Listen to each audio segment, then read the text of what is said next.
Welcome, I'm Reverend Jane Coley, and today's talk is on how to go from good to great. And as usual, I want to start with a couple of quotes. And the first one is by Dr. Reverend Michael Beckwith. And he says, "The good of God is intangible substance.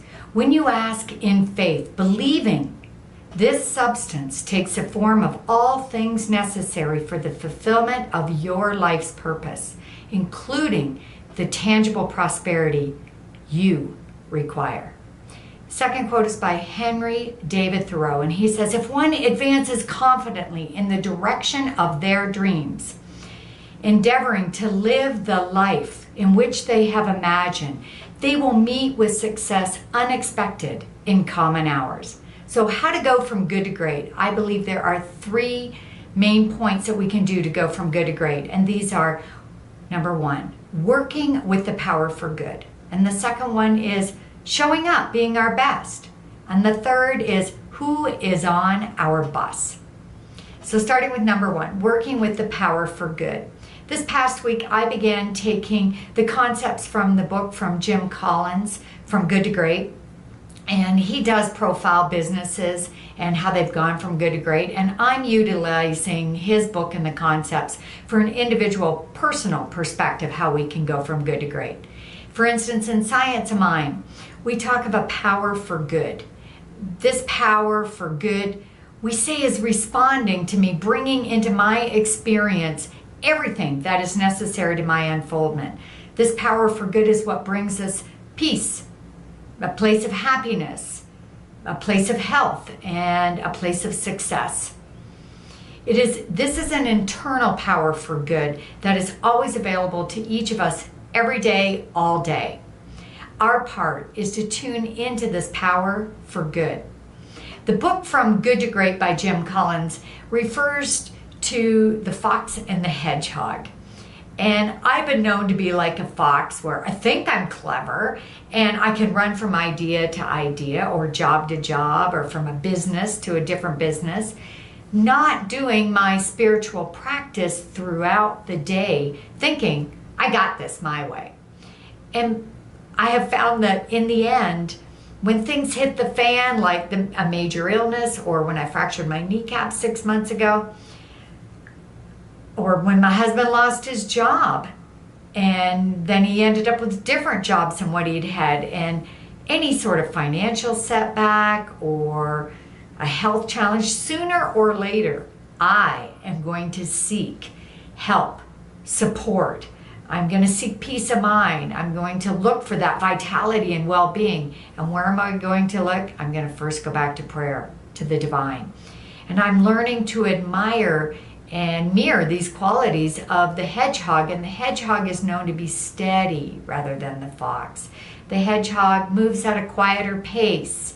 It's consistent. At times it's even shy. And to me, that shyness, rather than being in the limelight, is God is my steady. And when I turn inward, I'm in that place of being shy, being inward. And for me, it's my everyday go-to that's taking me from good to great. And this is the same power that's in you.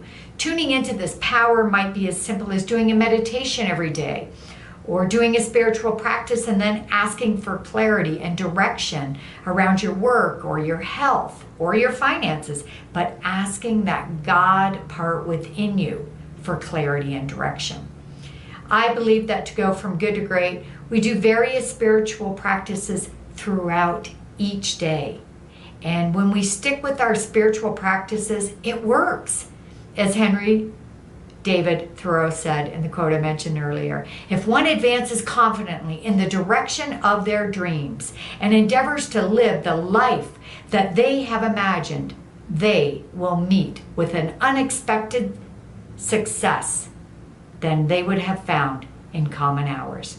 So I believe to go from good to great in our lives requires us to work with this power for good, God, within each of us. It is an everyday journey. So point number one, working with the power for good. Point number two is being our best. I trust when we channel our thinking toward a singular focus, there is a powerful force like the one Thoreau speaks to in this quote. And it's an invisible, divine power that when we take the action steps towards sharing our unique gift to the world, we meet with this energy. And we are all good, not just great, at something, at one thing. In Colin's book, he refers to it as the hedgehog concept. In a personal context, I would refer to this as our calling. Your divine reason for being, the part of you that knows what is yours to do, the deepest part of you, that calling. This is what we're good, from good to great. We're great at this one thing, this focal point. This calling might be for someone connecting people in love through matrimony. It might be organizing closets, or it could be helping people advertise their items, or driving a limousine, greeting people with kindness who otherwise may not experience that kindness. That might be your unique ability, your unique gift. Dan Sullivan calls it your unique ability. Everyone has one. God gave us all, each, a unique ability. When we know our gift, it's our responsibility to share our gift. When we give, being our best, there's this feeling of having a sense of purpose, a sense of direction, a sense of divinity. I believe being our best means steadily moving forward every day in our efforts toward giving our best in every activity, whether it's cleaning the house, or showing up at our work with a great attitude, or truly listening to others.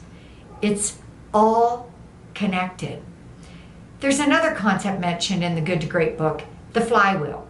The flywheels are very heavy. And once they start to turn, they start slow, but then they build up this momentum. And I believe this is the same in our spiritual practice, that as we connect more in alignment with this expanded version of ourselves, our divine nature, and it's like this flywheel that builds up this momentum, and our prayers, our calling becomes clearer and clearer as we do our spiritual practice. We can utilize mnemonics as reminders throughout the day to do our spiritual practice. We could be quietly walking or sitting and looking at nature. Mary Morrissey mentions a mnemonic that she does, and she says that throughout the day, she keeps track of her thinking throughout the day by every handle she touches. She thinks, how am I being in this moment? And so she might go to grab the handle to flush a toilet, or to open up a car door, or the handle of the door to walk into her house. But in that moment, she asks, how am I handling this moment? So that's a mnemonic you might want to try. And I see it when I grab a handle. I think, am I being expansive in this moment? Or am I having a condition-based conversation, limiting myself in this current moment? So when I reach for that handle, I go, am I expansive or contracting? In other words, am I showing up as my best, answering my calling, utilizing my divine gift? So point number 2, showing up, being our best. Point number 3 is, who is on the bus with us? Who is on your bus? In this Good to Great Jim Collins book, he refers to it, who is on the bus. And this got me thinking about how it applies to us as individuals. I thought, who is on my bus? Is God there on the bus with me? Is God driving the bus in my life? Do I align with spiritual support first on my bus? Who am I surrounded by on my bus? Are they supportive people? Do I do gratitude toward these people that support me on my bus? And are we all going the same direction, helping each other? So point number 3, who is on your bus? So the 3 points were, number 1, there is a power for good working for you. Number 2, showing up, being our best. And number 3, who is on your bus? And I want to conclude by asking you 2 questions. And the first one is, how often do you let God drive your bus throughout the day? And the second one is, and if you are letting God drive your bus, if I asked you right now, what is the best moment so far today where you were truly in alignment with God, driving the bus, what would you say? Thank you. I love you.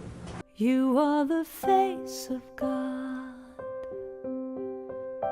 I hold you in my heart. You are a part of me. You are the face of God.